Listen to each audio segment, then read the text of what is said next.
নমস্কার বন্ধুরা, Arpita village food থেকে সকলকে স্বাগত জানাই। আজকে রান্না করব লাউ শাক ডাঁটা ভাপা। বাগান থেকে আমি কচি কচি লাউ শাক ডাঁটা কেটে নিয়ে এসেছি। এবারে আমি ডাঁটাগুলো কেটে নেব। ডাঁটাগুলো কেটে নিচ্ছি। বেশি বড় বড় করে কাটবো না, ছোট ছোট করে কেটে নেব। শাকগুলো নেব না, শুধু ডাঁটাটাই নেব।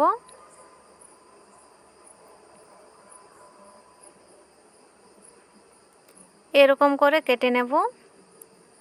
কাটা হয়ে গেছে, ধুয়ে নিয়েছি। ভাপা বানানোর জন্য যে মশলাগুলো লাগবে এবারে আমি দিয়ে দেব। প্রথমে আমি দিয়ে দিচ্ছি নুন। নুনটা আন্দাজ বুঝে দিয়ে দিতে হবে। হলুদ গুঁড়ো, গরম মশলা গুঁড়ো,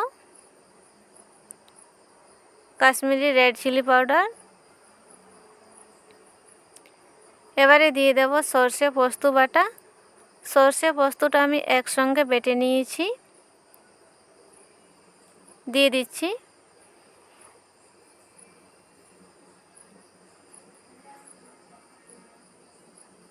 সর্ষে পোস্ত বাটা দেওয়া হয়ে গেছে, দিয়ে দেব শুকনো লঙ্কা বাটা,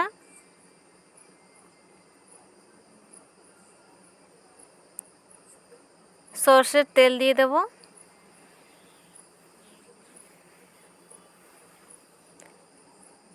সব মশলা দেওয়া হয়ে গেছে, মেখে নেব।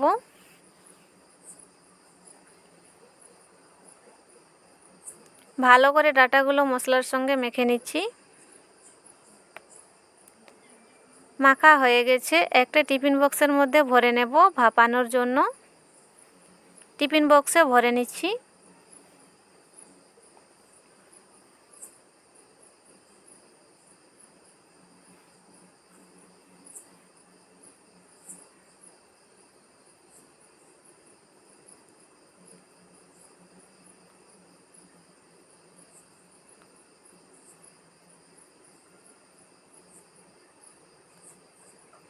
ডাঁটাগুলো দেওয়া হয়ে গেছে, মশলাটা ঢেলে দিচ্ছি।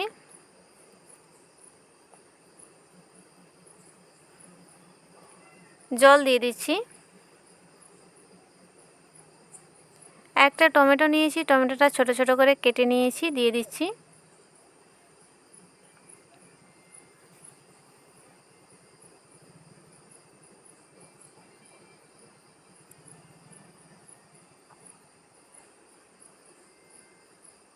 টমেটোটা দেওয়া হয়ে গেছে, কাঁচা লঙ্কা দিয়ে দেব। কাঁচা লঙ্কাটা চিড়ে নিয়েছি, দিয়ে দিচ্ছি।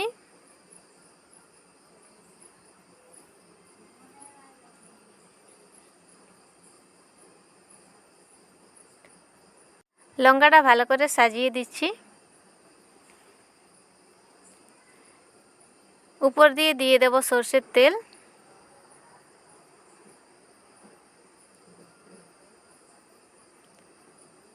ঢাকনাটা লাগিয়ে নিচ্ছি। ঢাকনাটা লাগানো হয়ে গেছে, এবারে ভাপিয়ে নেব। ভাপানোর জন্য কড়াইয়ে জল দিয়ে টিফিন বক্সটা বসিয়ে দিয়েছি।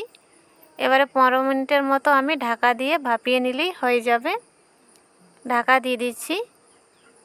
15 মিনিট পরে ফিরে আসবো, দেখবো হয়েছে কি না।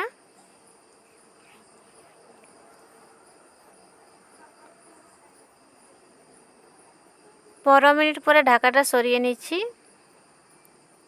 ভাপানো হয়ে গেছে, এবারে নামিয়ে ঠান্ডা করে নেব। চুলো থেকে নামিয়ে আমি ঠান্ডা করে নিয়েছি। এবারে টিফিন বক্সটা খুলে নিচ্ছি। এই দেখুন কত সুন্দর ভাপানো হয়েছে। ডাঁটাগুলো পুরোপুরি গলে গেছে। এরকম কচি ডাঁটা নিলে তাড়াতাড়ি সেদ্ধও হয়ে যায় আর খেতেও ভালো লাগে। লাউ শাক ডাঁটা ভাপা গরম গরম ভাতের সাথে খেতে দারুণ লাগবে। বন্ধুরা, আমার ভিডিওটি ভালো লাগলে লাইক করবেন, শেয়ার করবেন, আমার চ্যানেলটা সাবস্ক্রাইব করবেন। দেখা হবে অন্য কোনো ভিডিওতে। ভালো থাকবেন।